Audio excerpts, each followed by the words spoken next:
Assalamualaikum warahmatullahi wabarakatuh. My name is Devi Chayani. I would like to interpret the video of Barack Obama's speech, which runs from 33 to 36. So let's start it. Expressing a belief in international norms and multilateral institutions, but I am convinced that in the long run, giving up some freedom of action, not giving up our ability to protect ourselves or pursue our core interests, but binding ourselves to international rules over the long term enhances our security. And I think that's not just true for us. If Russia continues to interfere in the affairs of its neighbors, it may be popular at home, it may fuel nationalist fervor for a time, but over time it is also going to diminish its stature and make its borders less secure. In the South China Sea, a peaceful resolution of disputes offered by law will mean far greater stability than the militarization of a few rocks and reefs. We are all stakeholders in this international system. Kadang-kadang saya dikritik di negara saya sendiri karena menganut kepercayaan pada norma-norma internasional dan lembaga-lembaga multilateral. Tetapi saya yakin bahwa dalam jangka panjang, melepaskan beberapa kebebasan untuk bertindak tidak melepaskan kemampuan kita untuk melindungi diri kita sendiri atau mengejar kepentingan inti kita. Tetapi, mengikat diri kita sendiri pada aturan internasional dalam jangka panjang dapat meningkatkan keamanan kita. Dan saya pikir tidak hanya berlaku untuk kita. Jika Rusia terus ikut campur dalam urusan negara tetangganya, mungkin Rusia akan populer di dalam negeri. Mungkin yang akan memicu semangat nasionalis untuk sementara waktu. Tetapi, seiring waktu, ia juga akan mengurangi stabilitasnya dan membuat perbatasannya menjadi tidak aman. Di Laut Cina Selatan, penyelesaian sengketa secara damai yang ditawarkan oleh hukum akan berarti stabilitas yang jauh lebih besar daripada militerisasi beberapa batu karang dan terumbu karang. Kita semua adalah pemangku kepentingan dalam sistem internasional ini. Upon all of us to invest in the success of institutions to which we belong. And the good news is that many nations have shown what kind of progress is possible when we make those commitments. Consider what we've accomplished here over the past few years. Together we mobilized some 50,000 additional troops for UN peacekeeping, making them nimble, better equipped, better prepared to deal with emergencies. Together we established an open government partnership so that increasingly transparency empowers more and more people around the globe.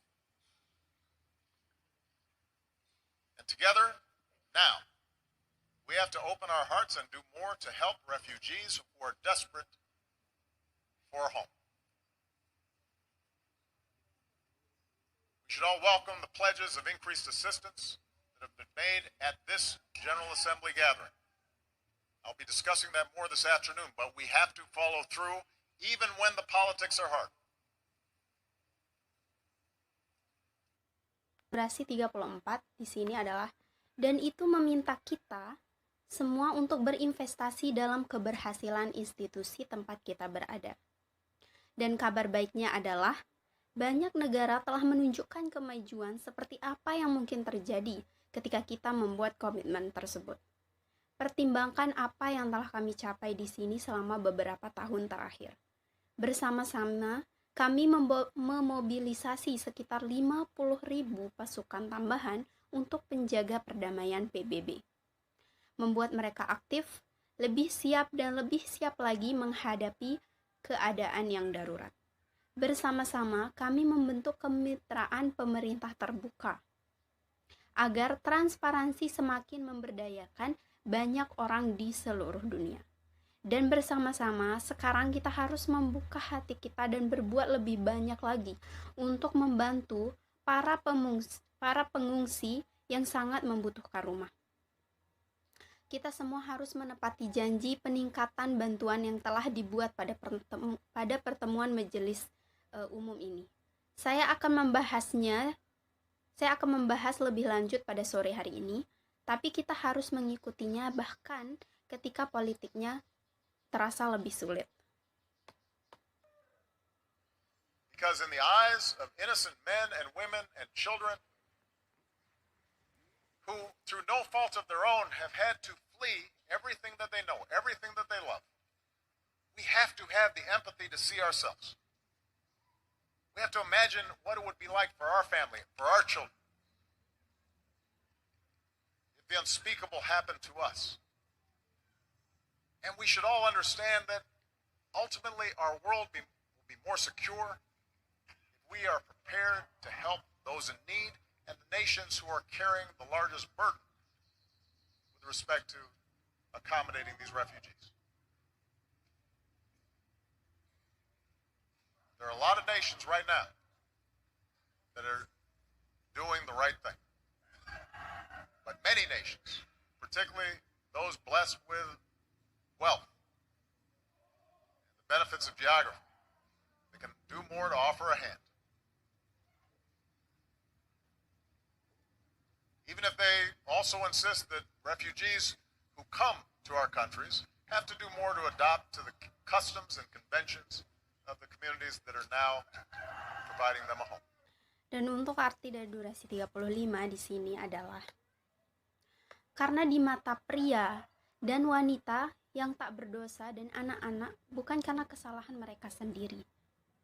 Mereka harus pergi dari semua orang yang mereka kenal. Semua orang yang mereka cintai. Kita harus memiliki empati untuk melihat diri kita sendiri. Kita harus membayangkan bagaimana jadinya bagi keluarga kita, bagi anak-anak kita, jika hal yang tak terkatakan itu terjadi pada kita. Dan kita semua harus memahami bahwa pada akhirnya dunia kita akan lebih aman jika kita siap membantu mereka yang membutuhkan.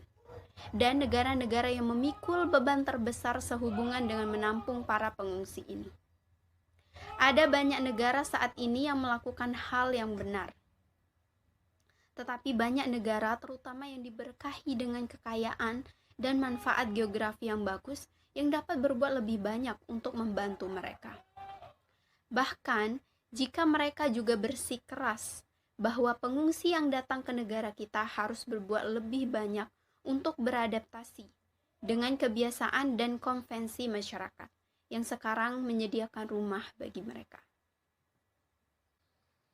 There's a much darker and more cynical view of history that we can adopt. Human beings are too often motivated by greed and by power. Big countries, for most of history, have pushed smaller ones around. Tribes and ethnic groups, nation states, have very often found it most convenient to define themselves by what they hate, and not just those ideas that bind them together. Time and again, human beings have believed that they finally arrived at a period of enlightenment, only to repeat then cycles of conflict and suffering. Perhaps that's our fate. Dan yang terakhir, pada durasi 36, artinya di sini, izinkan saya menyimpulkan dengan mengatakan bahwa saya mengenali sejarah yang menceritakan kisah yang berbeda dari yang saya bicarakan di sini, di hari ini. Ada pandangan sejarah yang jauh lebih gelap dan lebih mengerikan yang bisa kita adopsi atau yang bisa kita terima. Manusia terlalu sering didorong oleh keserakahan dan kekuasaan. Negara-negara besar untuk sebagian besar sejarah telah mendorong yang lebih kecil. Suku dan kelompok etnis dan negara bangsa seringkali merasa paling nyaman untuk mendefinisikan diri mereka sendiri dengan apa yang mereka benci dan bukan hanya ide-ide yang mengikat mereka bersama. Berkali-kali manusia percaya bahwa mereka akhirnya tiba pada periode pencerahan hanya untuk mengulangi kemudian siklus konflik dan penderitaan. Mungkin itu sudah menjadi takdir kita. I think that's all from me. Thanks for your attention. Wassalamualaikum warahmatullahi wabarakatuh.